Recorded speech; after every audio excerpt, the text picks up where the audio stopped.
સૂર્યવંશમાં અનેક રાજાઓ થયા. એમાં એક રાજા, એનું નામ પરાક્રમી રાજા નામ છે રઘુ રાજા.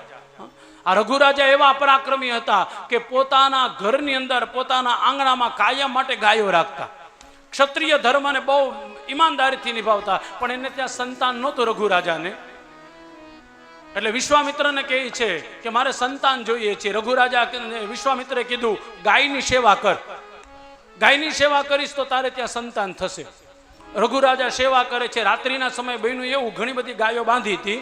એ જ સમયે એક સિંહ આવ્યો. સિંહ આવી અને ગાયનું મોઢું પકડ્યું. ગાયો જોર જોરથી અવાજ કરવા લાગી. રાત્રિનો સમય હતો.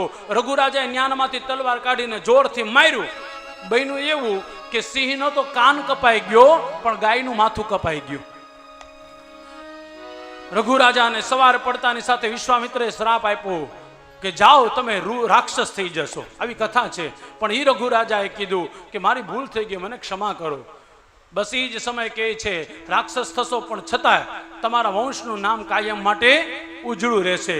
રઘુકુલ રીતિ સદા ચલ્યા, રઘુકુલ રીતિ સદા ચલ્યા, રઘુકુલ રીતિ સદા ચલ્યા, રઘુકુલ રીતિ સદા ચલ્યા.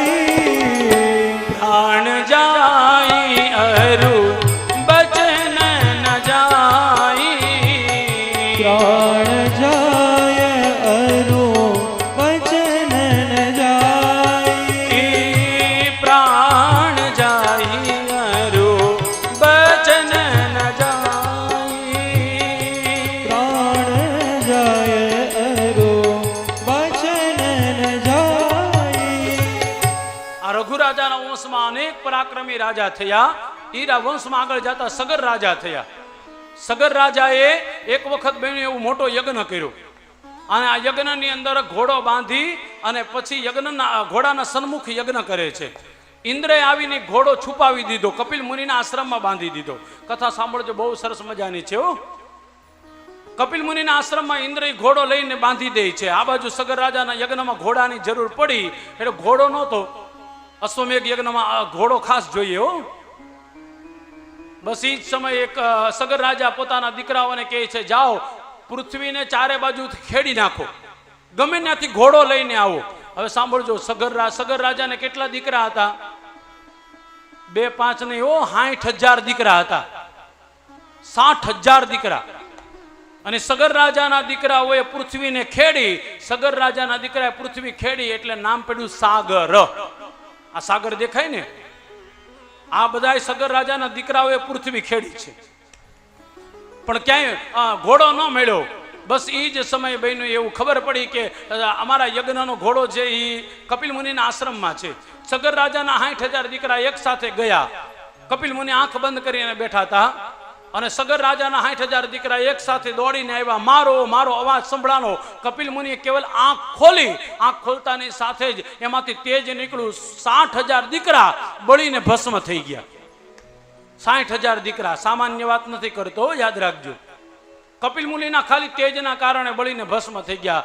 આ બાજુ બન્યું એવું, સગર રાજા આવીને કહે છે કપિલ મુનિને મારા દીકરાઓ ભલે મરી તો ગયા, હવે એના ભાગ્યમાં હશે, પણ એની મુક્તિ માટે કપિલ મુનિ કહે છે જો સ્વર્ગમાંથી ગંગાજી આવે તો એની મુક્તિ થાય. સગર રાજાના દીકરા અંશુમાને તપ કર્યું છતાં પણ ગંગાજી આવ્યા નહીં. અંશુમાનના દીકરા દિલીપ તપ કરે છે છતાં ગંગાજી ના આવ્યા. દિલીપના દીકરા એનું નામ ભગીરથ. ભગીરથ હિમાલયની અંદર તપ કરે છે. એક પગ ઉપર ઉભા રહીને તપ કરે, ગંગાજીને પ્રસન્ન કરે છે. ગંગાજી આવ્યા. જેવા ગંગાજી આવ્યા, ભગીરથને કહે છે બોલો ભગીરથ, કીધું અમારા પિતૃઓનો ઉદ્ધાર થાય એટલા માટે તમે નીચે પધારો પૃથ્વી ઉપર. બસ એ જ સમયે ગંગાજી કહે છે હું સ્વર્ગમાંથી નીચે આવું ખરા, પણ મને કોઈ ઝીલી શકે નહીં, કારણ કે મારો વેગ એટલો બધો છે.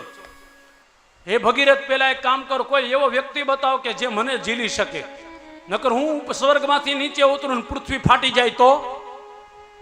ભગીરથ તો મૂંઝાઈ ગયા. મારા દાદાએ તપ કર્યું, મારા પિતાએ તપ કર્યું, મેં તપ કર્યું, હવે ગંગાજી આવ્યા અને હવે જો ગંગાજી ન આવે તો મારે તપ લાજે. બસ એ જ સમય વિચાર કરે છે ભગીરથ શું કરવું શું કરવું. હિમાલય ઉપર નજર ગઈ, હિમાલયના કૈલાસ પર્વત ઉપર જોયું તો મહાદેવજી તપ કરે છે, આંખ બંધ કરીને બેઠા. ભગીરથ ત્યાં આવીને મહાદેવને કહે છે, મહાદેવ આકાશમાંથી ગંગાજી પધારે ને તમે એને ધારણ કરો ને.